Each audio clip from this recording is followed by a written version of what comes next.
Namaste and good evening, everyone. Namaste, Sraddhalu. Namaste. Today we are streaming live online a new series with our title Advices for Students.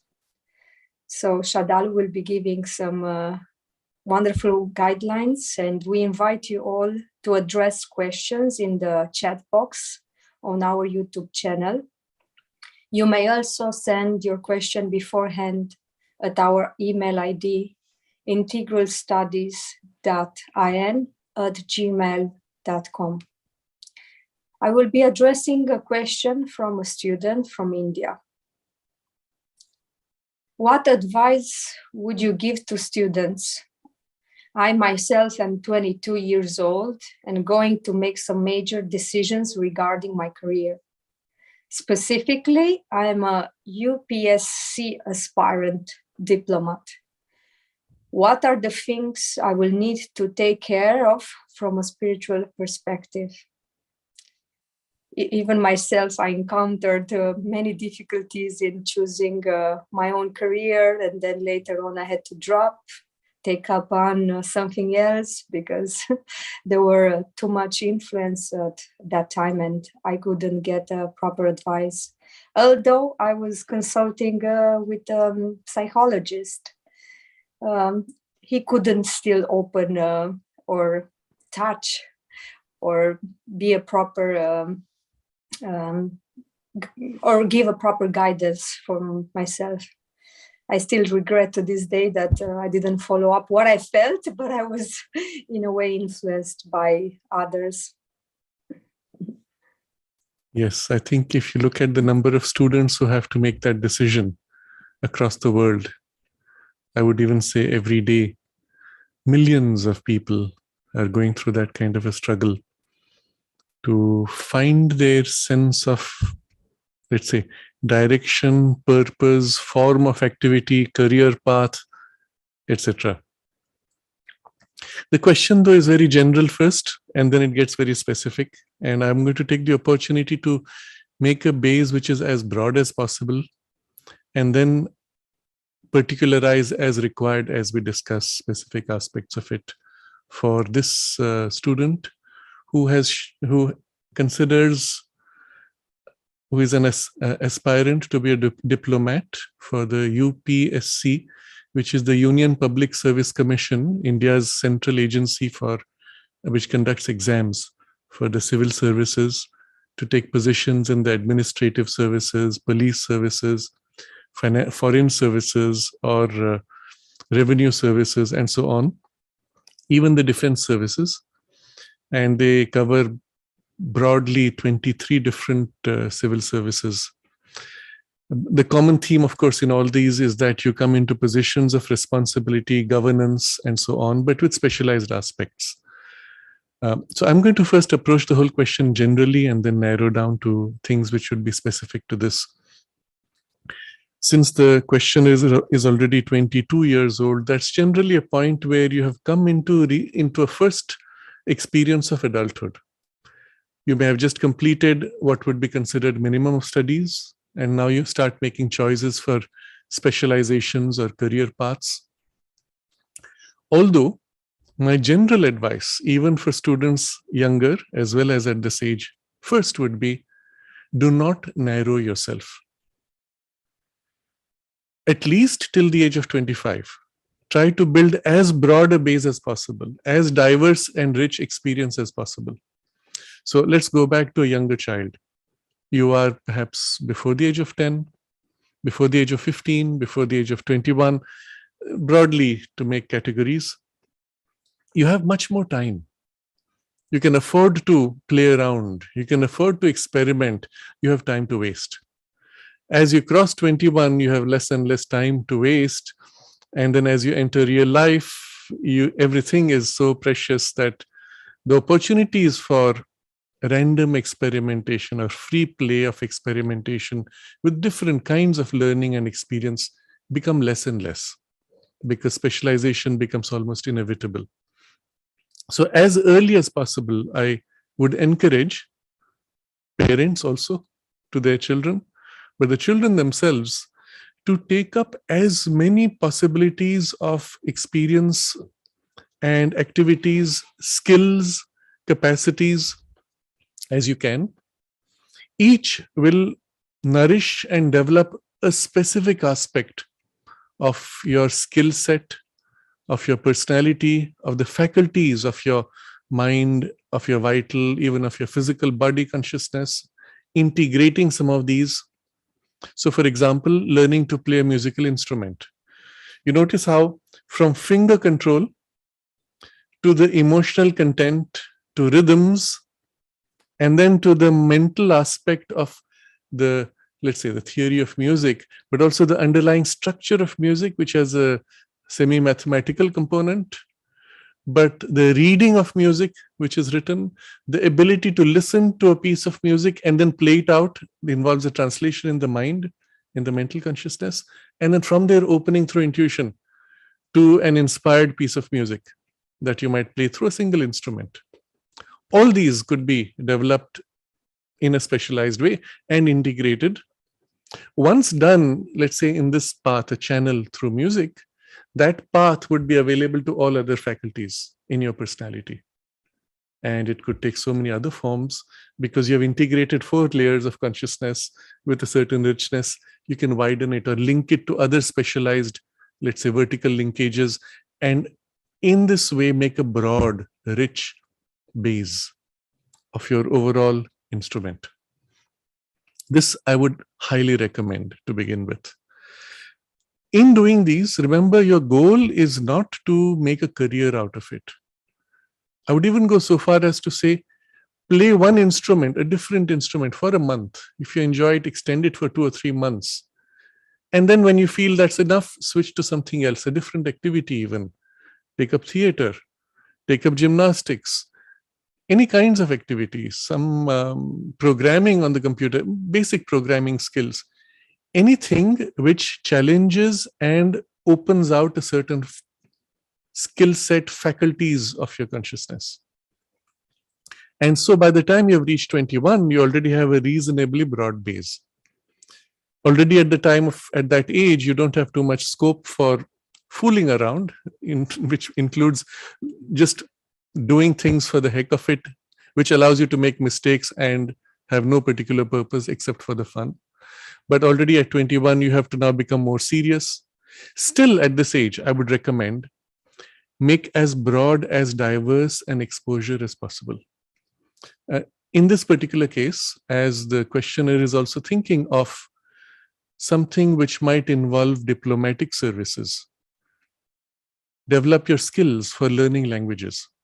Now, this is an innate capacity some people have. I used to see in my childhood, there were people in my class who could just pick up languages. Somehow it never interested me. Even attempting to do it, I felt a huge resistance, as if a block, and I envied them. What is interesting is much later in life, once certain other blocks, let's say certain blocks were removed and certain parts were integrated in the consciousness, that thing opened up. And it opened up in a very different way. And I wish today I had the time. I would want to learn 2 or 3 more languages just because I would enjoy doing it. And just because it would be interesting to switch between the mind working in this language and the mind working in that language and go across them. And I cannot do that today because of lack of time. But that faculty, had it been opened then, there would have been so much more time in between, which one could have used. Or the same faculty would be used for other kinds of capacities and skill development. So my point here is, from the age of 21, 22 even, continue to broaden as much as you can your base of skills and experiences and capacities, as much as you can, despite the responsibilities and time challenges you may have with further studies. I can imagine that to prepare for a UPSC exam, you have to really give all your time. And yet, if you did that, the enrichment that it would create in your personality would make your preparation for UPSC exam much more easy and complete. So those who simply pass from exam to exam often end up with a very narrow personality. And the challenge of the exam itself, they are unable to navigate or have to struggle a lot. The moment you've created a broad base, you could still do your exams, but you will find you don't have to struggle because those faculties are much more rich. The exam is too narrow for you. In fact, it seems meaningless because you're already broader than the focus of the exam. And then the exam can be a breeze. Much more important is what happens after the exam. The exam at best is your first point of entry. How do you manage the situation in life itself? If you have a rich, broad base, you're able to live your life, take up the real challenges of life. So now I'm going to make a few other indications and then we'll continue this line of development. One of the first things you will have to do now, let's say you are at the age of 22, and subsequently when you complete even what you will prepare now for the UPSC exam. First thing, undo the damage that the educational system has imprinted into you. And I will point to a few key factors. One of the most damaging aspects of the educational programming is that it teaches you that everything can be reduced to a number, including yourself. I am a 95 percentile pass. Who are you, 94%, to dare to speak to me? So you've reduced people, yourself even, to a number. A rich, diverse, multifaceted personality cannot be reduced to a single number, even if you accept the principle that one aspect of your personality could be put into a numerical measure. The rest cannot be, or would be in different directions, and their combination cannot be merged, isn't it? So this idea, and it's deeply set in you from childhood, that you have to pass an exam and there's a number you have to cross. And by number, you value each other. Or you are valued by your parents, friends, relatives, according to the number that you have hit. And that's so damaging. Dissolving this false idea, you look at each person as a multifaceted, multidimensional being, or a flower with multiple petals. You may be right now valued by only one petal for your exam purposes, but life will look at your whole, all the petals and their integration as a totality of the flower. And you have to consciously start looking at people in this way. Especially if you're going to be in a position of administrative responsibilities, you may be put in contact with a person, let's say, who everyone will say, oh, this fellow is useless, is good for nothing. No, there's no such thing. Everybody is good for something. And if you can look deeply into a person, you can find their right place. You can tap their even powers that they are themselves not conscious of, motivations, deep set values, and draw them out. For example, this guy may be good for nothing, but when I look into him, I see he has such deep idealism or loyalty. He will never betray a trust. That's his strength. How can we draw that? How can we leverage that now to develop other faculties and capacities within him? But to be able to assess that, to perceive that, you must have something of that capacity within you. Then you can recognize it in others. So the more rich you become, the more you're able to perceive deeply in others, and then you're able to identify and draw out a certain capacity. And then use it to further draw out other aspects and so on. Consciously train yourself to value yourself in terms of all those things which the exam does not care about, but you can look at and say, these are valuable. But you don't have enough life experience yet to be able to recognize how valuable those things are going to be in life. For example, someone who has internal integrity, it is such a valuable gift for life. When somebody wants to hire you, let's say you may be 100% pass in your exam, but if there's no integrity, no one's going to trust you. Or you will always be under pressure of various kinds. If you have integrity, even if your pass is 80%, I don't know what the bad numbers are, because fortunately I was not in that system. But if you have integrity, all the rest will fall into place somehow. So you will undo this idea of numerical limitation, look at the full diversity and fullness of a person. Second damage of the educational system that you will have to reverse and undo is this black and white of pass versus fail. You see, you are taught from childhood, did you pass the exam? Whew. Oh no, I failed it. Now I have to redo the whole year. What a stupid thing, by the way. Because you missed certain marks, you have to sit through all those boring, meaningless lessons, which anyway didn't interest you. And what will you gain? Why not simply work upon that weak point, fix it, and get through, even if you had to go through an exam system? But the system does not allow for all that. You have to sit through the whole year, or whatever the variations that are currently present. But implied is this pass versus fail duality. This seeps into your life and makes you now afraid to fail in life. I have to take a decision. What if I make a mistake? I will fail. I'll fail in life. It's bad enough that I might have failed in my 10th standard exam. I almost failed and I'm really scared of it. And in life, if I fail, what happens? It's a huge unknown. It's like this black hole that you will fall into.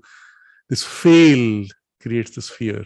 And success, you passed or you had success, is this world of light somehow that you will be celebrated as someone wonderful, irrespective of what you are as a person. So this division and binary cut of life and values needs to be dissolved. The reason is, when you actually enter real life, you're never given an exam. Every challenge that comes your way does not have behind it a rule book guiding you with a correct answer or a wrong answer. Precisely, it's a challenge because there are no known answers, right? If you consult 20 people, all of them successful in life, you might get 20 different kinds of advice. And you have to choose finally what works for you. So life is not about exams. The moment you get into life, exams are pointless. They were only, let's say, your key to open a gate. Once you're through the gate, now you're meeting the whole world as it is. There's no exams there. There's a way of looking at every step in life at exams that's wrong. Life is only about growth and learning. There's no examination. There's no pass or fail. There's no success or failure. There's only growth and learning. And both are always positive, even if the experience is negative. Let's say you made a decision and the consequences of the decisions had more negative outcomes than positive outcomes by your values. To someone else, those might be positive outcomes. Okay. So for you, it might be more negative than positive. And you say, oh, this was a failure. No, you just had more negative outcomes. And if you had done the other thing, maybe you might have had other negative outcomes you don't know about. Sometimes situations in life are such, whatever you choose, you have negative outcomes in any case. In the balance, you try to choose something which has less of negative or more of free choices later on. And these things are not measurable. These are strategic decisions. Some of them involving benefits 5 years down, when right now you may go through difficulties and struggles. But their benefits 5 years down may be far greater. And so you cannot metricize these things. The life is only about growth and learning. There is no such thing as failure or success.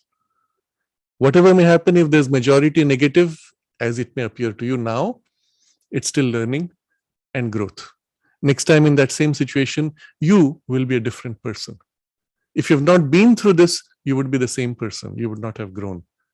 So start thinking of life opportunities in terms of growth and learning. No more dissolve these two words of pass and fail or success and failure. They have no meaning at all. And it's so that the moment you have grown this much, the next challenge that will come will meet exactly your current development. Because life doesn't waste opportunities. It does not give you a challenge that you're already capable of. It would be pointless, right? So it always gives you something which now matches your current level of growth, precisely to help you grow one more step. Now, when you start thinking in these terms, you will meet every opportunity as a learning experience and a growth, even if sometimes the learning experiences are expensive in terms of time, in terms of resources, in terms of reputation, whatever it is. But you grew through it and you learned a lot through it. And look at it this way. Every experience is only an opportunity for growth and learning. How can you maximize the growth and learning here? That's all that matters. Consequent to this comes the third correction that you have to make from the programming of the educational system. Do not fear making mistakes. Because this whole business of success, failure, pass, fail is that you're always afraid of making mistakes. Mistakes, or what seems to be mistakes, are inevitable, unavoidable, even necessary. Now imagine you are exploring, just as an analogy, you're exploring a terrain which is unexplored. No one knows what's where. You're building the maps. Unless you go everywhere, how will you make the map? Even if you stay far away and observe from a distance, you do not know whether the ground there is thin, whether it is strong, whether it is sandy or rocky, until you actually reach there, isn't it? Until you test what is below, until you dig a hole, until perhaps you slip and fall into a hole, you won't know that, oh, this part is so slippery. And sometimes when you fall into a hole, you'll discover a whole hidden cave system that you would have never seen from outside. Some of the greatest discoveries have come because of so-called mistakes, isn't it? So, in a sense, the unexpected, the breakthrough of a boundary is equivalent to a mistake, isn't it? Even a mistake is really a breaking out to an unexpected zone, which is therefore a growth. Because it was unexpected, now it has become known to you. You will never know the parameters, the limitations, the boundaries of your knowledge, of your strength, your skill, your capacity, unless you're tested to the limit and you break at the limit. I'll say, oh, I'm capable of this. Until in doing, I slip or I tire or I get a knock and I say, oh, that's my limitation. Now I need to work upon it. Not having experienced it, you would have the blind illusion of having a capacity when actually it was not so refined, not so developed, not strong, not complete, whatever it was, the limitation. And the mistake, the problem, the failure is what helps you to grow now and come out stronger. So the idea that you can do something without making mistakes is wrong. It would mean that you're doing nothing of value.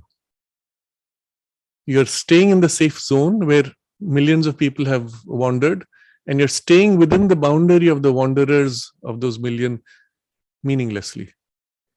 The moment you want to exceed, develop, grow, you have to cross that boundary, and you are going to at some point, meet something which will be unexpected and would pass technically as a mistake. So I'm going to say a mistake is essential to learning and is essential for breakthroughs. And especially if you're going to have growth which is extremely rapid, you're going to have lots of mistakes. Very often, as you grow, you will anticipate, now I'm going to head into a danger zone of mistakes. You'll be more attentive and prevent it becoming a big mistake. The moment it swings in the wrong way, you make corrections and so on. But nevertheless, you'll have to go through that. And if, depending on your temperament, you will observe other people's mistakes and learn from them without yourself needing to make them, and yet you will trip at some point, without which you would never grow in any case. So you may minimize mistakes by learning from others, but still you'll have to make your own experiments at some point to break through for the new things you have to bring into yourself or in the world, isn't it? So do not fear making mistakes. Do not consider mistakes as an issue, as a problem. Treat it as a process of learning and growth, and take it in your stride. There are interesting quotations from some scientists who were asked, oh, you tried to do this so many times. Supposedly, Edison was asked, you tried 1,000 times to make a light bulb. He said, yes, I found 1,000 ways how it does not work. Maybe it's true, maybe it's not. I personally don't think much about it. Tesla was, not a very great fan of Edison. He thought Edison was a bit stupid. And Tesla said, to have to make 1,000 mistakes, that means you're not smart. Tesla's method was, to be able to bypass this by going deep inside into insights and theories so that you don't make unnecessary mistakes. And so that's part of our learning also, isn't it? So this is another thing you will unlearn, the fear of mistakes. There's no such thing. There is only opportunities for learning and growth, and that's part of it. Fourth, you've been brought up to think that everything is all about competition. And in a competition, what happens at the end of it, after 1,000 people have competed, one person is first. Oh, yeah, how wonderful. And somebody is second and third. They get their special awards. The rest don't count. They get nothing, right? Or it is called a consolation prize. Okay, you're going to cry. Let me console you by giving you a little prize that says, okay, I'm consoling you. That's what the prize says, right? It says consolation prize. That fellow is first, second, third. You, okay, I console you. You see how ridiculous it sounds. And for the rest, I don't even bother to console. They don't matter. It's actually a statement. It's very shocking. I will not name the person, but I know the name of the man. This is going back some 20 years. There was a meeting of, let's say, the committee which was heading the whole educational system in India. In one of the, I think, CBSE. And in that meeting, somebody asked, how do you explain this high rate of dropouts? You see, in India at that time, at least, I don't know what's now, up to the standard, up to the age of 10, there used to be a very large number of dropouts of children, especially in the villages. So this committee was asked, how do you explain that, or what are you going to do about it? And this man actually said publicly, he said, those children don't matter. Wow, what a perversion. You've been taught, because of this model of competition, that everyone is going to be put in a serial sequence. Like I said, that does not fit actually. It's that numerical reduction. But there's a competition somehow to scramble up the ladder. So you have a ladder now with so many rungs, and you're going to pull yourself up to a higher rung by pushing somebody else down.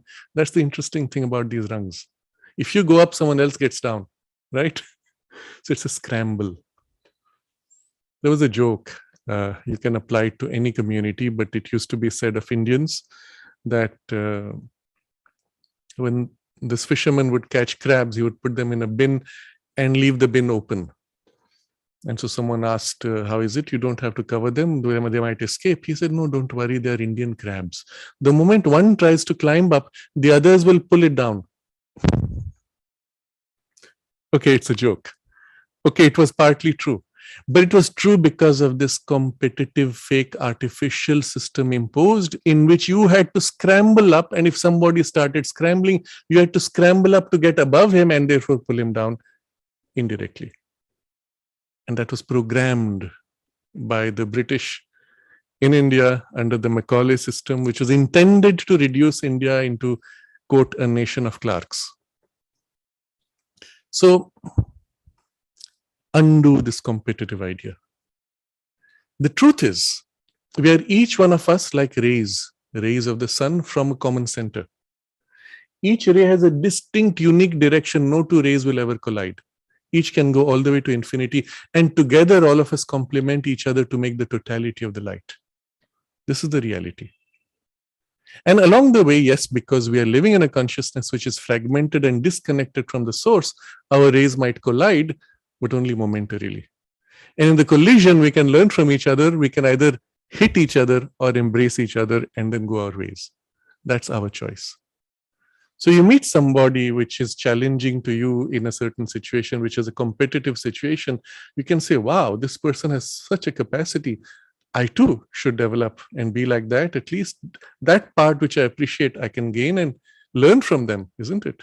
So your collision, competitive, is not about a destructive competition, but a kind of a mutual help, mutual support, inspiration. Collaborative competition is possible. At least in your consciousness, you have to think in these terms. Others may or may not, doesn't matter. So it's a reality that out there in your career, you're going to face competitive situations where you have to scramble. But do not fear the competition. Look at it in this way, that there is a unique place that you have already in every circumstance. And there's nothing that can take that away from you, what you are. Whether you will fit inside this workspace or not, you will try your best. If you don't, well, it did not work out. You will find other spaces, or you will create your own spaces, isn't it? Or if you find yourself pushed into a niche that is not quite yours, you will use that as a learning opportunity until you get a chance to expand into a space that is more suitable for your aspiration or your capabilities. And so the idea of competition itself becomes for you less important, and you look at those circumstances rather as challenges and inspirations. Or as a challenge, it helps you make that extra effort to overcome, which you might not have done without that challenge.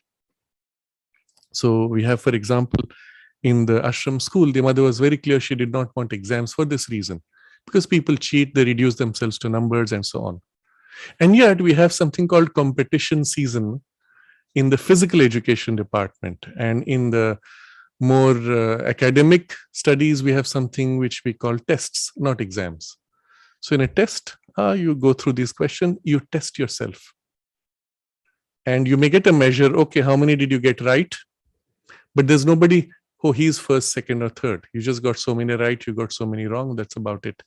Or in the competitions which we have for the physical education programs, let's say you have a run, a 100-meter run, and it's a full-fledged competition like the Olympics. And someone's going to come first, someone second and third. Yes, it's there, but that's it. You came first, here's your measure. And when the measure is put up on the board, it's compared with your last year measure. So what matters is not so much whether you came first, second, third, but how you did in relation to your last year's performance. Did you grow? Did you improve? And of course, that reward is given because it acts also as an aid or a motivation to make that one extra bit of effort. But as you grow older, somehow those things don't matter. Do I even remember what did I do at that time? No, I wouldn't. It wouldn't matter. And the same happens to you today when you are 22 plus. As you go further in life, somehow that won't matter so much. If you're competing, and the truth of competition is that you compete with yourself.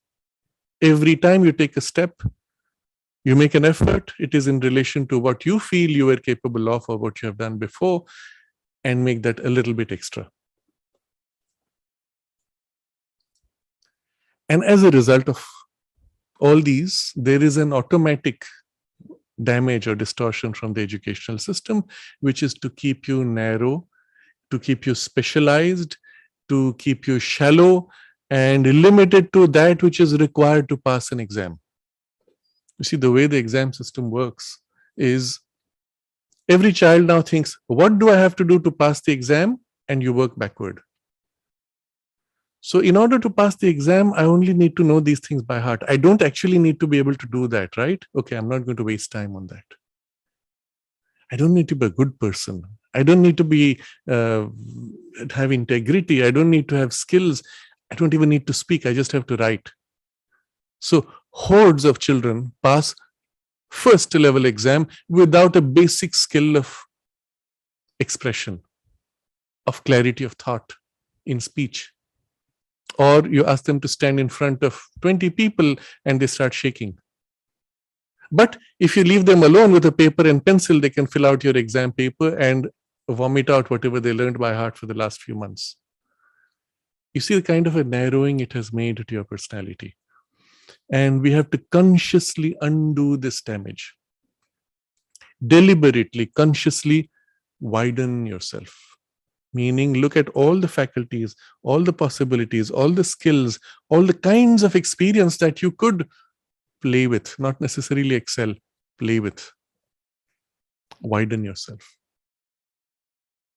Play a musical instrument, do gymnastics, play some physical games, play some mental games, learn a new language, sing a song, learn a dance, maybe play 3 different kinds of instruments, one strings, one air, flute, and something which is like a keyboard. Doesn't matter.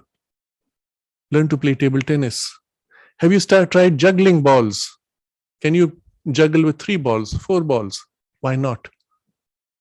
It's skill of your fingers, linking through your nerves, through steadiness of emotions, steadiness of sight, hand-eye coordination, and the sense mind, all integrated at a very rudimentary level when you first get the thing. Then from there, you could make it more complex, more interesting with further challenges, and you will bring in other faculties or other parts of your consciousness and integrate them, refine and enrich and develop them, right? So widening, heightening, that is intensifying, raising to their apex, to their peak. Maybe you won't do that with all of them, but with some at least, where you particularly enjoy, where you feel there is a possibility. So look at it this way. Your personality came with, let's say, a base. I'm going to use now a picture which is from a center, many different directions of rays. Okay, some rays are partially developed, but you feel they can go much more. Some rays are already hitting boundaries. Observe. Some rays you have never even attempted, you have not even touched, you don't even know what you can do, isn't it? So pick up, play, push. And when you hit a boundary, you try to break through the boundary. Where you don't hit a boundary, push as far as you can until you hit a boundary. That's how you will get to know yourself. So there's this widening, and then pushing boundaries will be the heightening to raise, diversifying as far as possible, refining a skill, and integrating it all. Okay, so all this you need to do. And now we'll link it from a spiritual point of view to the 4 soul powers, and then the various facets and capacities of your nature's powers and skills and capacities.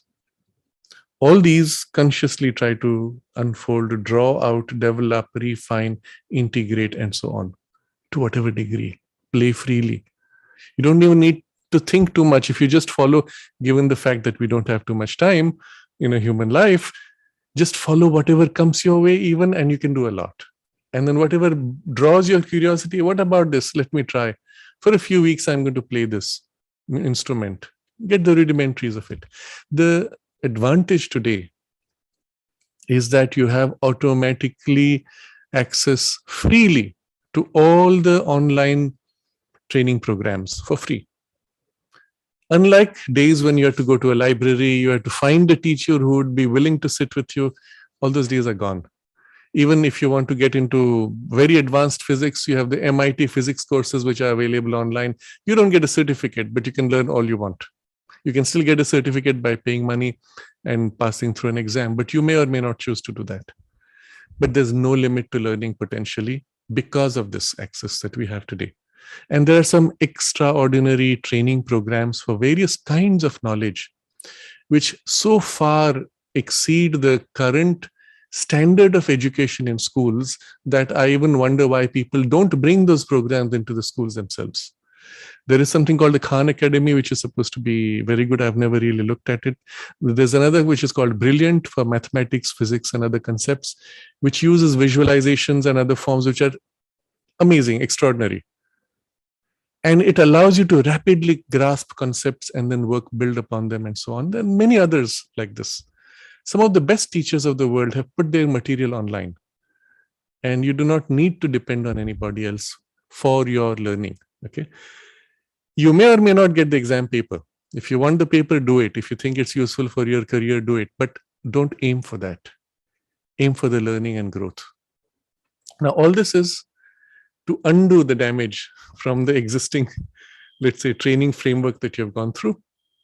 And so I again summarize this by saying till the age of 25, at least, push the growth to maximum diversity of experiences, capacities, pushing of the boundaries, and so on. Some personalities are more innately rich, multifaceted. Others are more simple with less diversity, but greater integrity generally. Some are still in a developmental phase even of the personality. Doesn't matter. Wherever you are from that point, you push one step further. If you have a rich personality, then necessarily age 25 is not even enough. So at that point, you've already perhaps touched upon careers, entered careers, and even there I will say, where possible, take career opportunities which will give you rich experience, go through a range of kinds of experience where you develop those facets of your capabilities. Now, since the student has specifically mentioned the UPSC aspirant as a diplomat, even if it were otherwise in the UPSC framework, linguistic skills, administrative skills, deep thought and insight, deeper understanding of history, and the ability to apply the lessons of history to current circumstances in order to take decisions. People skills, managing people will be one of the most important capacities you have. If you have that, all the rest you could fill in. Even if you don't have it, you will find the people who will fill what you don't have, and you will manage them in a way and get everything done. So all these are not taught in schools. I don't know if you have even, well, at least the people managing skills are not taught in schools. The other things to some degree, but really not in this form of application the way I described it, isn't it? And a lot of it you might do on your own, or you might find some exceptional sources, and certainly I'm sure there are others who have worked upon these in this way. So, especially if you have a rich personality, you may take longer, many more years to fully develop different facets of life experience. And then something very interesting happens. As this becomes more and more complete, you'll find automatically a new rhythm will begin and a kind of a focus beginning to narrow. On a rich, wide base, the priority of your interest may take a form that is more and more focused. So it is not a narrow specialization. It will still be on a rich base. All these things will be integrated, but in an action which will have consequences also sometimes which will be rich, but the form may be apparently very narrow. And so it'll happen automatically. Until then, until that starts happening, broaden your base as much as you can. Especially when you take up these different kinds of experiences or learning, the aspect of doing it for the joy of learning and growth is very important. One of the things which the exam system has programmed you to do is to even hate what you have to do, hate learning, because it's made such a tedium and pointless and meaningless and shallow. And so somewhere inside there is this association of learning with struggle, pain, suffering, distress, when in fact the deepest truth of our being is all learning gives us joy. All growth gives us joy, isn't it? And so bring back that aspect of the joy of learning and growth. One of the things in the ashram school, when the mother removed the exams and removed those kinds of pressures, many people would comment, they would say, but how will children study? What is their motivation? How do you motivate them? Implied is that the only way to motivate a child is to punish, reward, the carrot and stick to push the donkey. And without that, they would not do anything, that they would sit idle and not want to learn. And the mother's observation was, and she actually gave a prayer, which had to be repeated by all the children of the school every day. Of course, it was never done. I know there was only one teacher who would make the children repeat every day. And she was considered to be a little erratic. But the prayer went something like this. It is not for our family. It is not for a job. It is not to get a diploma that we study. We study to learn, to know, and for the joy that it gives us. Something like that. This is a very interesting point. Mother put directly the focus, the prime motivator is the joy of learning. And if that we have inculcated early on in children, you actually have to do nothing. You can step back and the child will self-motivate all the way through. We make the teaching supremely boring and then try to kick them into learning and motivate them. All false. The first suppression of the joy of learning was a falsehood, and then the artificial means of motivating children to get an award, to get a cup, to get a paper is false. The truth is innate joy of learning. recover that.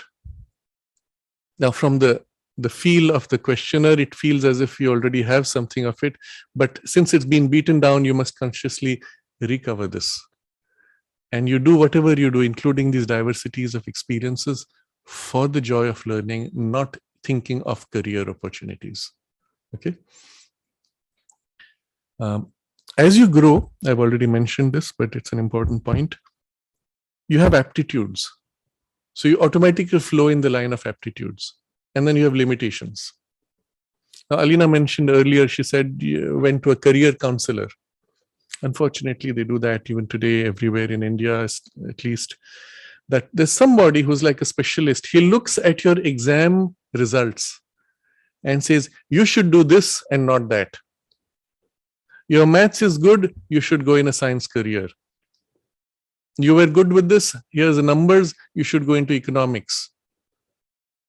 Oh, you are good with languages, you should go into this. So what they do is basically look at certain aptitudes and bridge it to the nearest point of job opportunity.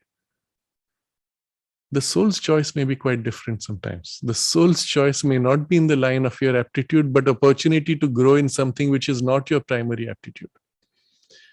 Inevitably, when you have what they call child prodigies, this child plays chess, that one plays music, okay, make a career out of it.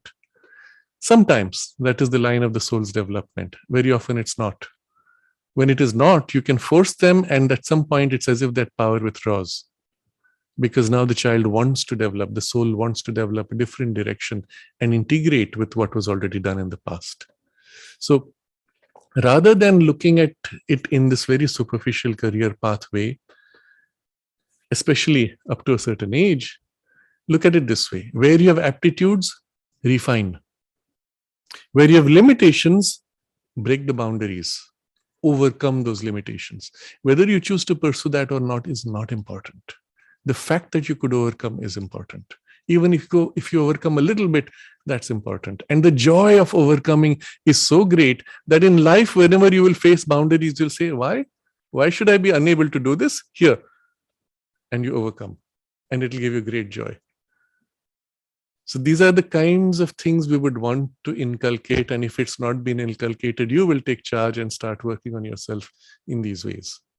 So when it comes to choice of career now, I'm going to give a broad, let's say, reference. You remember we have already discussed this many times before, of the 4 soul powers. There's a broad turn of your temperament where one of these tends to dominate. That's your starting point. It's not that you have to now take a job that fits that. In fact, in any job structure, all 4 powers would be involved. So you could take a job which is completely outside your domain, but in it find a function which represents your domain. Isn't it? Notice that. So there are 2 ways of approaching this. One is simply to follow your nature's, habitual pattern. I'm comfortable when I'm interacting with people. So you move into human resource type activity. The other is to look at the soul powers. Sometimes the 2 are not obviously aligned. And you need to make an effort to look deeper to assess what is the soul power. I'll give an example here. There was a child at the age of 2. She had come to our house for some function. I think it was my teacher, MP Pandit's birthday. She came in, and while the parents were busy with their thing, this 2-year-old child sees the slippers that all the people have kept there. We come out from that meeting and we see she has rearranged all the slippers neatly in a straight line and beautifully. Wow, you could catch that straight away. Here's something, it's a soul quality. And it's clear if the child's growth is not damaged, that this quality is going to continue to come forward, bloom, blossom. What form it will take in the nature, we couldn't say at that point, perhaps, because it's still unformed. The nature is unformed. But the soul quality was very distinct. And if it could fill into the mind, then in mind, she could have developed that kind of clarity of arrangement of ideas or beauty of expression. If it was through the vital, it could have taken an artistic turn, or she would have been an interior decorator, or if she was writing, then she would be writing beautiful stories. You see, it could take so many different directions. You can put her in any space. As long as that quality is strong, she will bring that kind of harmony and beauty and order into that space. So the soul quality, and then the nature tendencies and forms. These two you have to assess. And then see which of these, of course, the soul quality will predominate, but in which combination would this work out broadly? There are, in the more complex types of personality, you don't go straight. One facet developed, then another facet developed, then another facet developed, and then something totally different where all these things are integrated. That also happens. So you cannot give a simple career path. You'll actually encourage them to go through phases in their career development. So again, I'm placing all this for our young student. Don't limit yourself to a simple career path. Of course, if it's obvious and you know you want to go as a diplomat, that's already a base that's rich enough. You could do a lot of things there. So that may be a simple career path, but know that the form it takes may be far more rich and complex. And you could easily flow into many variations and phases within that, isn't it? So when it comes to career choices, if the person who is guiding has a deeper insight, they can pick out these tendencies and suggest steps forward, not simply based on your exam paper. It would rather be based on what do you like to do? Which kind of space do you enjoy to be in? Where do you feel most fulfilled?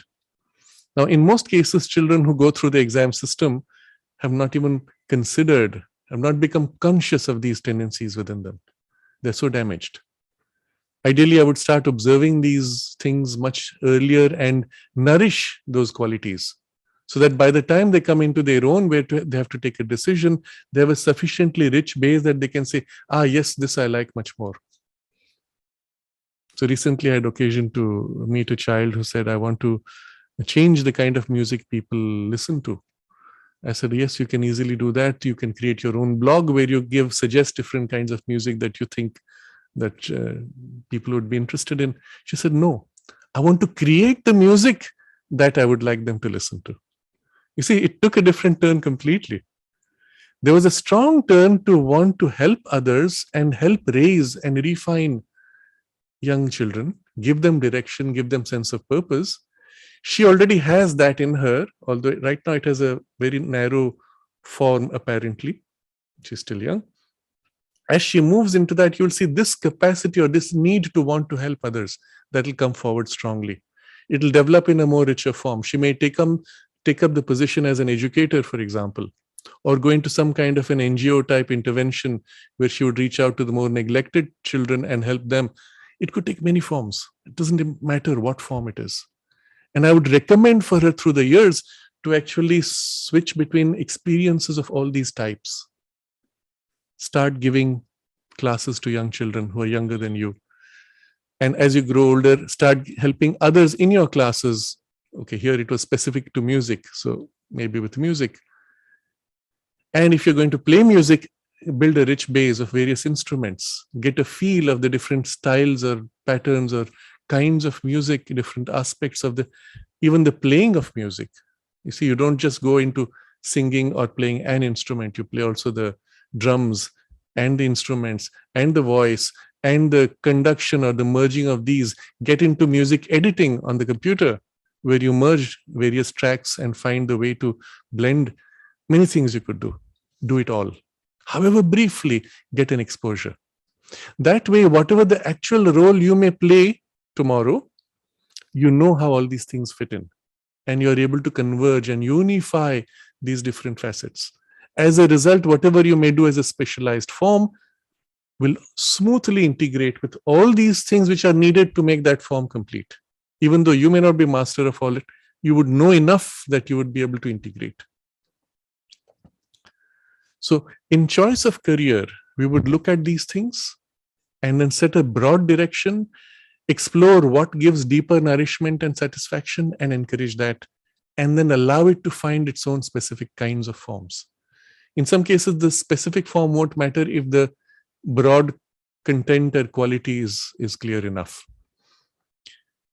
You see, there's a very important observation in the Bhagavad Gita that Sri Krishna makes when he speaks of different kinds of temperament, swabhava, and as a result, the swadharma, the innate truth of your being. He says, it is more useful to have failed in following your own temperament than to have succeeded in following somebody else's line of truth. Why? Because there, in following the fake one, you would be moving from fake to fake, and the underlying satisfaction would never be there.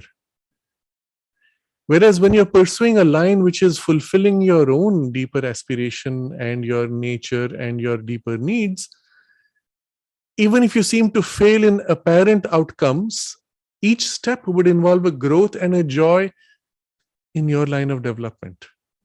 It becomes self-fulfilling, self-satisfying, and inevitably you will reach whatever it is that you need to, irrespective of whether that outcome is valued by others as successful or not. It's interesting. Remember, the idea of success failure is pointless. That you have reached what you wish to be, that you're able to express and manifest that which is your innate being, truth, or the higher that streams through, is the success from an evolutionary point of view, from a spiritual point of view, from your soul's sense of purpose.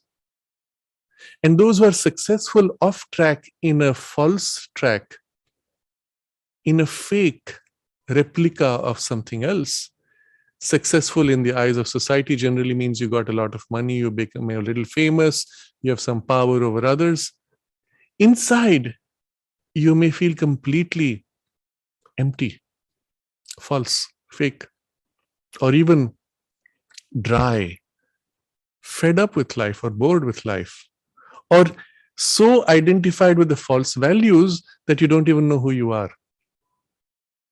And all this you see so commonly.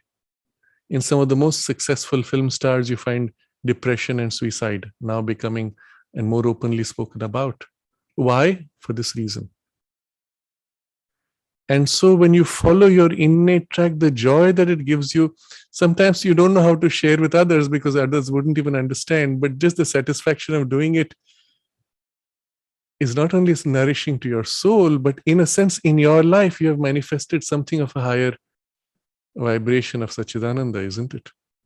Because you fulfilled a deeper truth.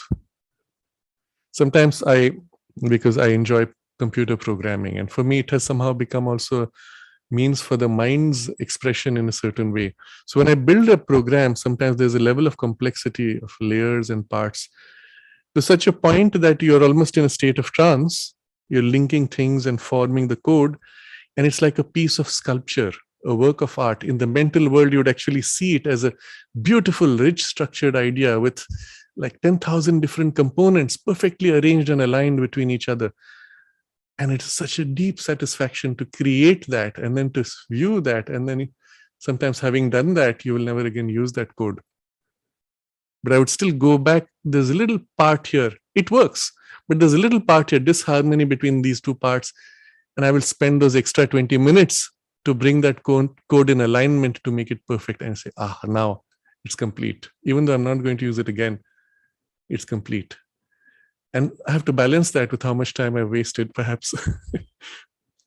But the satisfaction of the sculpture, and the sad thing is I cannot show it to anybody. If we met in the mental world and I could present this, here is my sculpture, that would be one way. But in the physical world, unless somebody has the, let's say, the coding background and has the patience to go through a code which may never again be used, just to appreciate the beauty of the structure, it's not going to be shared with people, but it's being shared with reality, with the divine. There has been a manifestation of something beautiful, extraordinary, a piece, a fragment, maybe a reflected fragment of Satchidananda in the domain of mind linked to matter. And what a deep satisfaction I had. And it stops there. Never again to be tasted by anybody, any other human or individual in the whole of totality of time and space. In that moment was a beautiful creation, and it passes. It's as valuable as a sculptor having made a masterpiece and says, oh, this is so beautiful, and perhaps people see it, or there is one of those what Sri Aurobindo calls an idiot hour, which comes and destroys the whole civilization and all the masterpieces are gone, never to be seen again. And yet the truth of what was realized, what was manifested, is eternally present, right? Okay, so this is just to give you a glimpse of that aspect. When you live for the fulfillment of your deeper aspiration, it may or may not be recognized, but it will always have its value for you and for the soul's journey and for the divine manifestation in the totality. It may also have its consequences with wealth and fame and other forms that may or may not come, or you may choose to avoid those even though you have the skill of having those, because you'd rather focus on creating your masterpieces than on the complex problems that come from publicizing them. So from my perspective, it does not matter. What matters is that which is the most fulfilling, isn't it? So having brought about that clarity, the career path you may choose may also involve complexities, challenges, and sometimes zigzags. What it leads to in terms of growth is what will matter in the deeper satisfaction of the soul's aspiration and your nature's richer and fuller development and integration with the soul. Because when it is integrated, all that richness developed is going to stay with you and be a part of the larger evolution also of the collective, isn't it? So remember, there are two facets to evolution. There is the individual evolution of the soul, and then there's the collective evolution of the species consciousness of or the group consciousness. So certain things externally done may remain with the group, even if the soul doesn't have it. Sri Aurobindo makes this example in passing. He says, the tremendous vital that Napoleon had was not integrated with his soul. Therefore, in the next incarnation, he may not have that at all. But if he takes a body which has a strong vital, then he will know how to wield it, because the capacity to wield to some degree has been absorbed. But doesn't mean the strength of the vital will carry over. And yet the impact of Napoleon in the collective will stay. But for the soul's purpose, what stays is something very limited. So this is just to give you an insight into, irrespective of what happens, what stays either within you individually or in the collective or a combination of both. So your career path needs to be chosen on these deeper principles, and sometimes involving even some exploration and trying out 2 or 3 variations freely without worrying too much. So all this would be still very general. And we come now to something else, which would be perhaps one of the most general observations, which would be for all. But this is going to be somewhat complex as a discussion. One of the objects of your life journey should have been for the education also, but let's say you have got what you could from the education. Now you're on your own and you can do it the way you want, your education for yourself. One of the most important objectives of the education is to develop a healthy individuality and a organized, richly capable ego center. It may sound strange, but we will elaborate and we will draw upon the mother's observations on this. For which purpose we first make a distinction. Ego and individuality are different from egoism and selfishness and self-centeredness, which is a distortion, a perversion.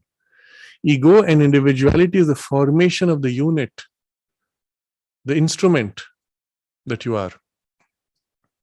It has many levels, many grades, and the integrations across these grades. All of this is required for a healthy, complete, effective, worthwhile, useful instrument for service to the divine in the world. And the whole purpose of evolution in the beginning is to build this individuality, isn't it? And so Mother gives a lot of importance to this. She speaks of this ego individualization, which is necessary before you can offer yourself as an instrument to the divine. Otherwise, her point is, what will you offer?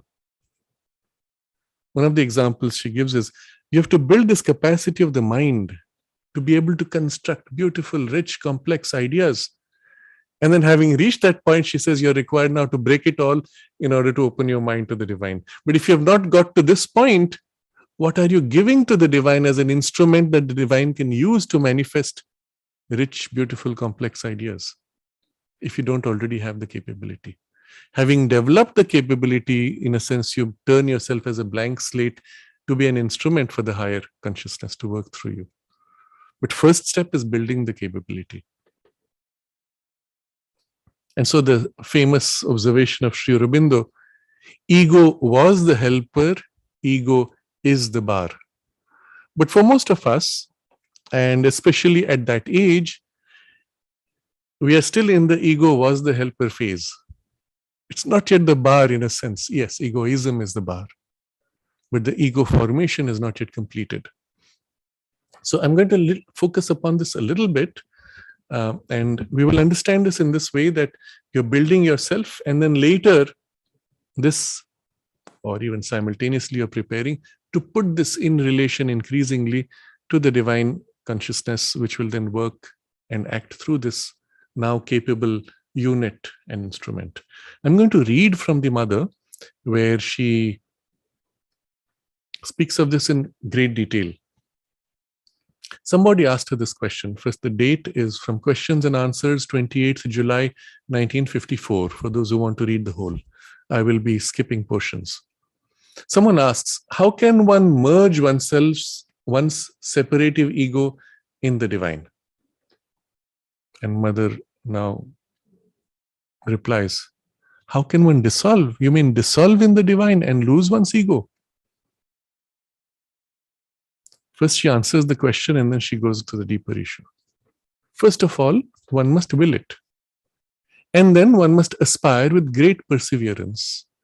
And each time the ego shows itself, one must give it a little rap on the nose until it has received so many raps that it is tired of them and gives up the game. But usually, instead of rapping it on the nose, one justifies its presence. Almost constantly, when it shows itself, one says, after all, it is right. And maybe, and mostly, one doesn't even know that it is the ego, one thinks it is oneself. But the first condition is to find it essential not to have the ego any longer. One must really understand that one doesn't want it. It is not so easy. I skip a few lines. The first method, she says, there are many stages. The first method is stop being selfish. And when people stop being selfish, it is, she says, they think they've made a tremendous progress, but it is actually a very small thing. When one sees them thinking all the time, the selfish people, when one sees them thinking all the time about themselves, referring everything to themselves, governed simply by their own little person, placing themselves in the center of the universe and trying to organize the whole universe, including God, around themselves, as though that were the most important thing in the universe. If one could only see oneself objectively, as one sees oneself in a mirror, it is so grotesque. Then she gives a few examples. She says there was a writing by Rabindranath Tagore. He describes how a dog sitting on the mistress's lap considers itself the center of the universe. And then she gives an example, when a little dog comes, it's literally living for itself and thinks the whole universe is there to serve it. Or she gives the example of a little child who comes into a room and everybody stops whatever they're doing and starts cooing and playing with the child as if he's the center of the universe. Now imagine a child grows up being constantly the center of the universe of its parents and relatives and friends. It ends up believing it is the center of the universe. And then suddenly it enters school where everybody is center of the universe, and he struggles with this, isn't it? In fact, this is a big problem presently for children who were born during the COVID lockdown period. They saw no one else other than their own immediate parents. They never had any social interaction. And there's actually studies which show that many of them have anything from 15 to 20% lower IQ. because there was not enough stimulation and development of the faculties. But this is what happens even without the COVID lockdown, when you live in a little bubble and you're isolated and even prevented from growing. And a lot of our educational system actually actively does that to suppress children. So she gives some of these examples, but she says for the adult human beings to look after or to care for the little child or the little dog, it says is a kind of a need to protect something that is smaller than oneself. Okay. And this is one of the forms, one of the earliest forms of unegoistic manifestation of the ego. It feels so comfortable when it can protect something, busy itself with something much smaller, much weaker than itself, which is almost at its mercy, almost even entirely at its mercy, which has no power to resist. And so one feels good and generous because one doesn't crush it.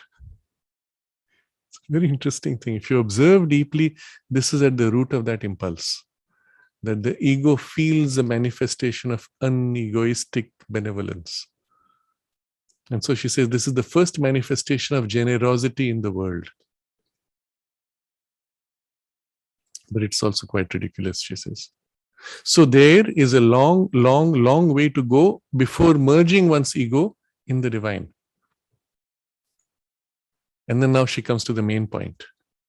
Merge one's ego in the divine. But first, one can't merge one's ego in the divine before becoming completely individualized.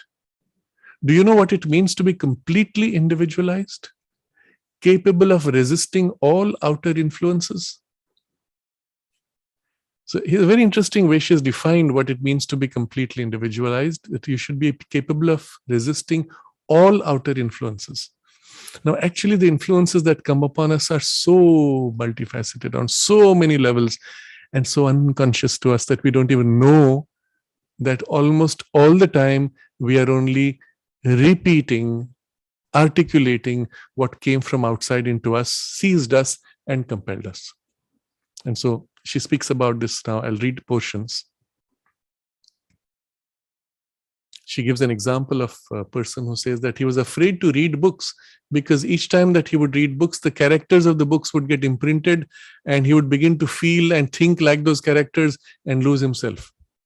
And mother comments, there are many more people than one would think who are like that. They read a book and while they are reading it, they feel within themselves all kinds of emotions, thoughts, desires, intentions, plans, even ideals. They're simply just absorbed in the reading of the book. They are not even aware of it because at least 99 parts of an individual's character are made of soft butter, but on which, if one presses one's thumb, an imprint is made. That means 99% of you is so malleable that a little bit of an influence from outside and it catches it and feels it as its own. I feel like this, not realizing it was never yours. And then she says, now everything is a thumb, an expressed thought, a sentence read, an object looked at, an observation of what someone else does and of one's neighbor's will. And all these wills, when one sees them, they are all like this intermingled. She crosses her fingers. Each one trying to get the uppermost and causing a kind of a perpetual conflict within. It goes in and out of people like that. You see, like electric currents. One is not at all aware of all this. And it is a perpetual conflict of all the wills which are trying to express themselves. And the strongest one will succeed. But as there are many of these, as one has to fight alone against a great number, it's not easy. So one is tossed like a cork on the waves of the sea. One does not want this, the next day one wants that. At one moment one is pushed from this side, at another from that. Now one lifts one face to the sky, now one sinks deep into a hole. And so this is the existence one has. What to do now about it, she says? First, one must become conscious, well-knit, individualized being who exists in himself, by himself, independently of all his surroundings, who can hear anything, read anything, see anything without changing. He receives from outside only what he wants to receive. He automatically refuses all that is not in conformity with his plan, and nothing can leave an imprint on him unless he agrees to receive the imprint. Then one begins to become an individual. Begins to become an individual. When one is an individuality, one can make an offering of it. For unless one possesses something, one cannot give it. First, one must be, and then afterwards, one can give oneself. So long as one does not exist, one can give nothing. You see, when 99% of you is just formed of this soft butter, how do you say you exist, isn't it?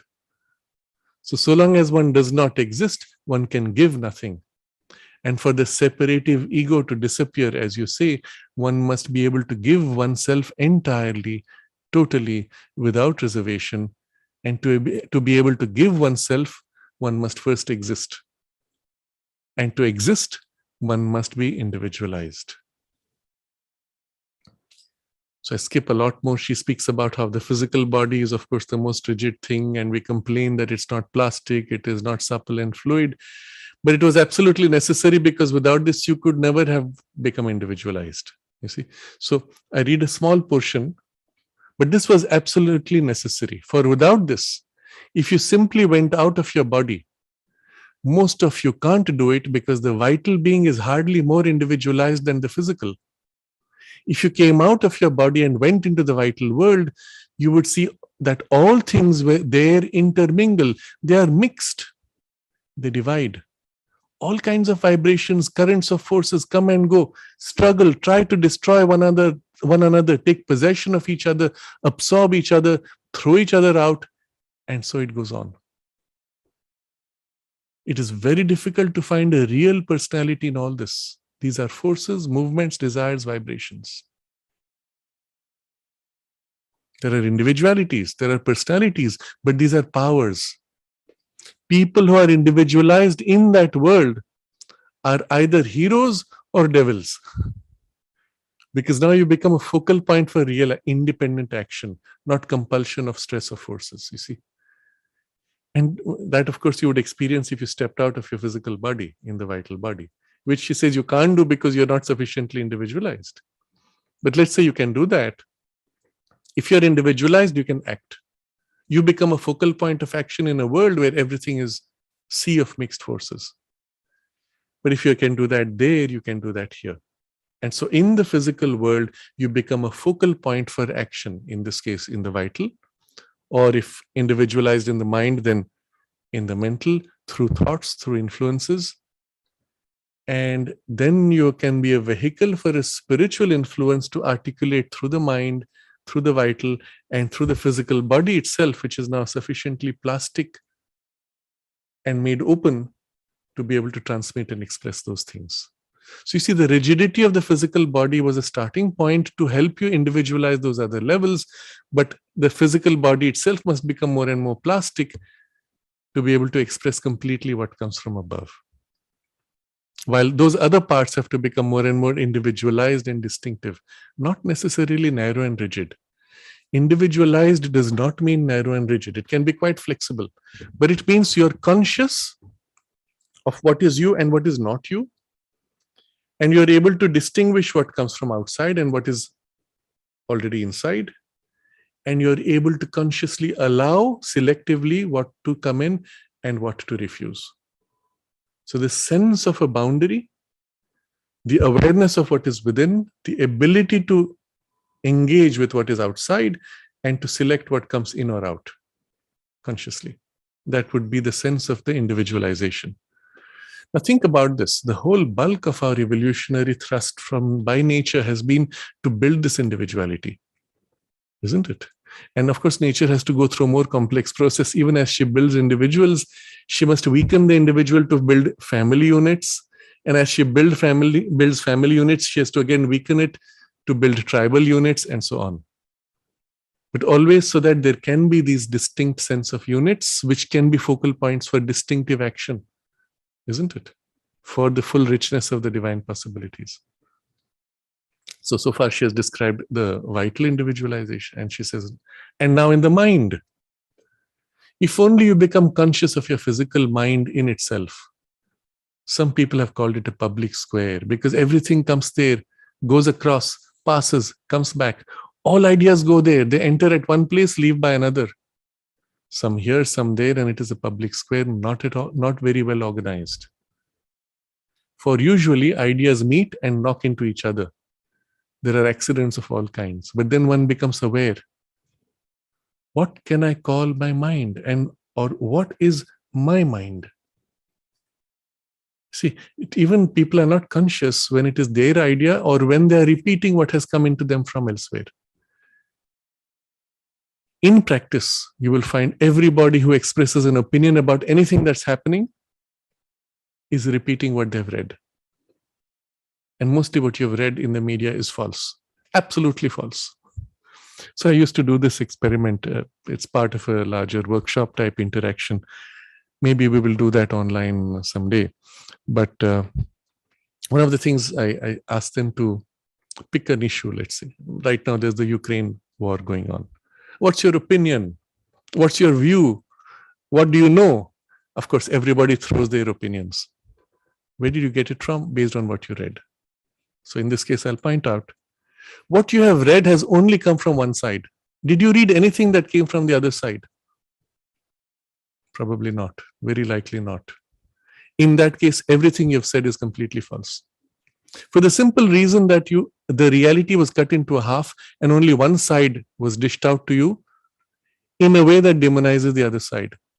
And you never got a chance to know the other side, so all that you know is false.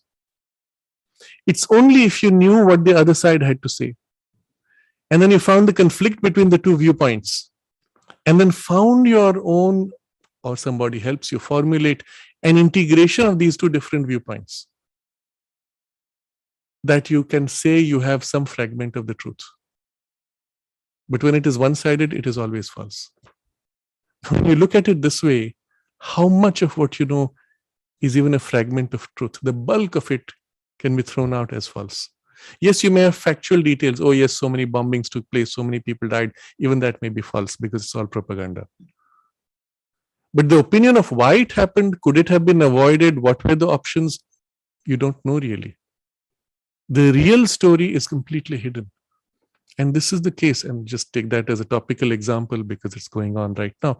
This would be the case for the bulk of the events that are happening and the news that you get today, or even to do with the past. As they say, the victor writes the history after a battle. So what really happened? How much do we really know? But if you did hear from both sides, you could build a consensus or a deeper understanding and insight. Then you can say, this is my opinion, and that opinion will have value. And somebody else may come up with a different opinion from the same data. And then we could say, okay, let's discuss our opinions and come to some greater understanding. So this is all to say the training of the mind itself is completely neglected by modern education, which trains you only to parrot and repeat. I'm going to go a little harsh on this, but look at it this way. All through the formative years of your life, till the age of 21 or 22, or whenever you completed your formal studies, you passed your exams, you got your awards and trophies and accolades, as long as you memorized what you were taught to memorize and regurgitated. And if there was a component of creativity, it was a creative expression of what you had read that you had to justify creatively. So by conforming to an existing belief system, information system, you got to where you are. And then the rest of your life, you continue to repeat because that's your pattern of thinking and behavior. What you hear in the news, in the media, you read, you see a headline, you've already formed an opinion based on that and repeating, regurgitating as you were trained from childhood.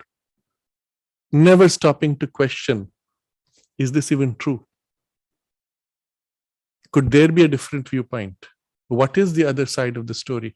We don't bother.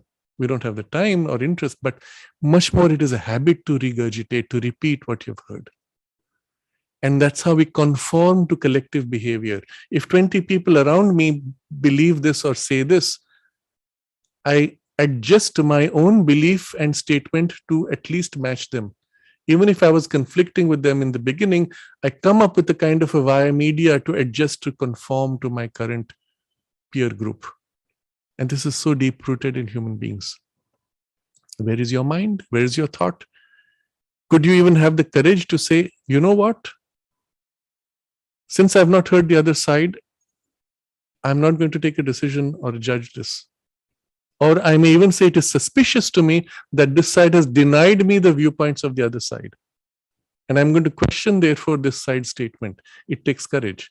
But it takes also a trained mind to stand back and choose your thoughts. We were never trained for this in our education system. So all this I'm going into some depth because this is part of the individualization which you will have to work upon. I'm saying this not only for this student's question. 22 years is a great time to start, but also 30 years is a good time to start, 40 years is a good time to start, 80 years is a good time to start. It doesn't matter what your age, start when you are. And work upon this. Consciously developing your power of thought and your individualization of the mind and life force, vital energies, emotions, and even the body consciousness, which is almost like an unformed mass. The body consciousness itself can be awakened, integrated, and made individualized. And if these individualizations that you work upon, you integrate with the psychic aspiration within you to some degree, what you have individualized will stay with you into the next life and will actually continue as a starting point into the next. If you have not, maybe you have a very individualized vital or mental, not integrated, it breaks down with the discarding of the physical body because it was never integrated and cannot be absorbed or carried by the psychic. At best, it has developed the skill, the capacity to individualize. That's about it. But it'll have to do that all over again next time. But if sufficiently individualized, that part which is individualized now is absorbed and becomes part of what we call the psychic personality, which is now growing across lives. And the next time you come, you already have it infused now into the new body, mind, life substance, and already a base of individualization ready. You see, you will never lose the benefit of it. Start now, irrespective of your age. But it's easier when you start younger, when you're more plastic and you have also the leisure to play and you're not so deeply bound in the habit of your current patterns. Okay. So I've digressed a little bit. I come back to the text of the mother, but you see, this is important to understand why this text is so important. Now, mother says, one needs years of very attentive, very careful, very reasonable, very coherent work, organization, selection, constructions, in order to succeed simply in forming, or simply this little thing, one's own way of thinking. And that takes, she says, all this to form your own way of thinking. One believes he has his own way of thinking. Not at all. It depends totally upon the people one speaks with, or the books he has read, or the mood he is in. It depends also on whether you have a good or bad digestion. And it's not a joke, it's true. Someone had a bad digestion, I'm in a foul mood, I look at the world and say, what a messy world this is. I've had a good digestion and I'm full of energy, I say, oh, what a wonderful life. And the mood shifts based on that. And my opinion and thoughts, everything shifts accordingly. I see the world as gray or bright. It depends on whether you are shut up in a room without proper ventilation or whether you are in the open air. It depends on whether you have a beautiful landscape before you. It depends on whether there is sunshine or rain. You are not aware of it, but you think all kinds of things completely different according to a heap of things which have nothing to do with you. It's quite a statement, but it's entirely true. And it just needs a little bit of introspection to recognize how true it is. And if we can't recognize that it's true, then your introspection is not complete. So do introspect, observe how this happens, observe how your moods and thoughts and beliefs and values shift. And you'll notice they're actually as fickle as she describes it. And then the moment you notice, you'll begin to make corrections. Actually, the ultimate correction is to first look what is true within you. Find the center of truth around which now you can form an opinion. But at least you start observing. And she continues. And for this to become a coordinated, coherent, logical thought, a long, thorough work is necessary. And then the best of the business is that when you have succeeded in making a beautiful, well-formed, very strong, very powerful mental construction, the first thing you will be told is you must break this so that you can unite with the divine. But so long as you haven't made it, you cannot unite with the divine because you have nothing to give to the divine except a mass of things which are not yourself. One must first exist in order to be able to give oneself. I'm repeating what I said a while ago. Truly, in the present state of the world, the only thing one can give the divine is one's body. But that's what one doesn't give to him. Yes, one can try to consecrate one's work, but still, there are so many elements which are not true. And she says, you want to merge your body in the divine? Just try.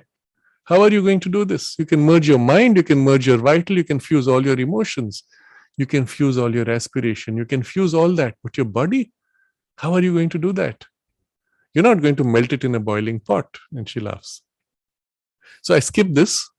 For those of you who want, should go deeper into this text, and I come to another portion. It's a long one. She says,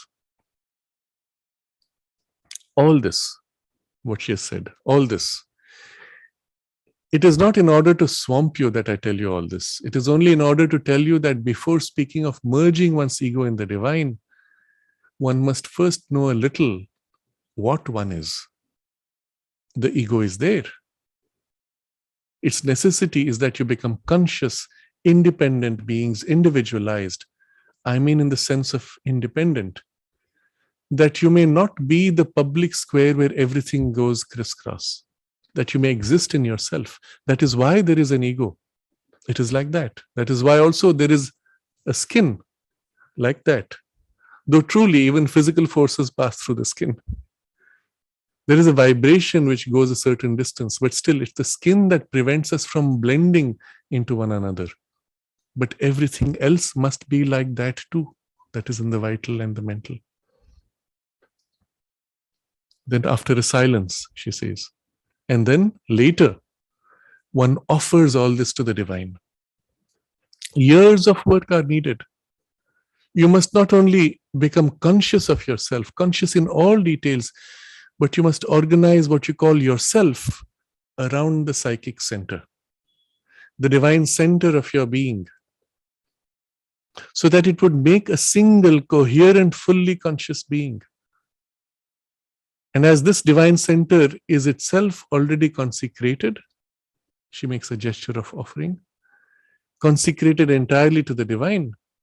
If everything is organized harmoniously around it, everything is consecrated to the divine. And so, when the divine thinks it proper, when the time has come, when the work of individualization is complete, then the divine gives you the permission to let your ego merge in him, to live henceforward only for the divine. But it is the divine who takes that decision. You must have done all this work, become a conscious being, solely and exclusively centered around the divine and governed by him. And after all that, there is still an ego, because it is the ego which serves to make you an individual. But once this work is perfect, fully accomplished, then at that moment you may tell the divine, here I am ready. Do you want me? And the divine usually says yes. Very interesting, because you have to see mother's observations, very precise. And the divine usually says yes, meaning sometimes it can be a no. But the no might be simply, well, you need to work a little more to integrate. That's why. All is over, everything is accomplished, and you become a real instrument for the divine's work. But first, the instrument must be constructed. So I'm going to pause here. The text is a little longer. There are a few more points. which I would like to touch upon also, and which we will continue next time. But all this will now close our discussion with this idea. Ideally, through the whole school education, you would have been helped to develop this individualization. Perhaps some of it has happened in spite of the education. Perhaps some of it was aided by it. If you had a reasonably good education, then you're fortunate. Either way, you have, let's say, a half-formed individuality. What you have to do now is continue this development, make it more complete, more rich, more integrated, but as far as possible around the central aspiration within you. Link it there. Link all your thoughts, all your feelings, all your values, all your decisions, all your experiences to that reference. And so bit by bit, it's as if all these disparate pieces are put in alignment. And as they align to the center, they tend automatically to get integrated and formed. And the individualization happens rapidly, smoothly, with less struggle, because under that influence. Now, if you already find listening to a talk like this interesting, it means that part is already strong as an influence. But you must actively relate everything to it. Even your thoughts, even the clarity of your thoughts, the clarity of formulation of your thoughts. When you do it, at first you have the joy of doing it in itself. Fine, you're developing your mental capacities. And then you link it to that in an aspiration and a quiet awareness and say, I want to be able to express a higher truth. And so it aligns with your aspiration. And when you express something, you expressed it, let's say, wonderfully. The joy of it, you bring in alignment to this deeper aspiration and joy of your aspiration. Or when you express something, let it be as far as possible as if emergent from your central aspiration, from a higher ideal or perception or intuition or influence, and the thought forms from there. Or at least is suffused with something of that lighter touch. In this way, through this linking, the integration will happen almost automatically, but also the refinement and development would happen more rapidly, even as you develop the skills. So let's say at a very mundane level, you're learning to develop the finger skills to play an instrument. Before you start, you align yourself to your aspiration and say, I want my fingers to become conscious. I want to be able to express smoothly as a transparent instrument the most beautiful music, or express whatever is the deeper truth within me, flow through the fingers. Now you focus on the instrument, you do your exercises, play. You may forget all this. At the end again, you pause and say, yes, all this that I have done, all this skill that has been acquired, reconnect, align it to this deeper purpose, ideal. That's it. Just beginning and end, and then you may lose, don't worry. The influence comes, the integration happens, and you'll see the rapidity with which you will pick up some of these things. So all this I'm going to put now as the larger goal of what you will do next, even as you prepare for your UPSC exams or other things, independent of what career you might take, what paths your life may follow through. But this will be the underlying strain that will be constant, the thread which will link everything that happens. And hopefully with that aspiration and intention, the individualization will take place around a deeper or higher center, and automatically the preparation for this self-giving to the divine will be in readiness for its completion as and when.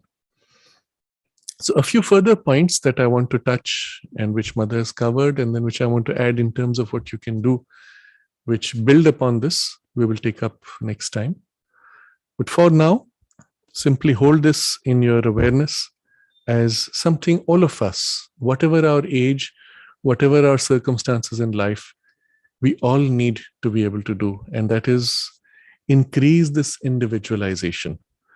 Remember, it is one of the 3 requirements that Sri Aurobindo speaks of for you to be able to carry over the acquisition of this life and the consciousness developed now into the next, so that you don't have to start from scratch again. One of these requirements is an individualization, especially centered around the psychic being. And so when you work on this, it is extremely valuable, because everything in your life that you will have brought into that individualization and around the center will in essence be carried over into the next, and that is a huge advantage. So we'll take this as our quiet aspiration, and in whatever way we are able to over the next few days, for the rest of the week at least, try to put this into practice, and we will continue this theme into the next session that we have. For now, we can concentrate on this aspiration and this intention.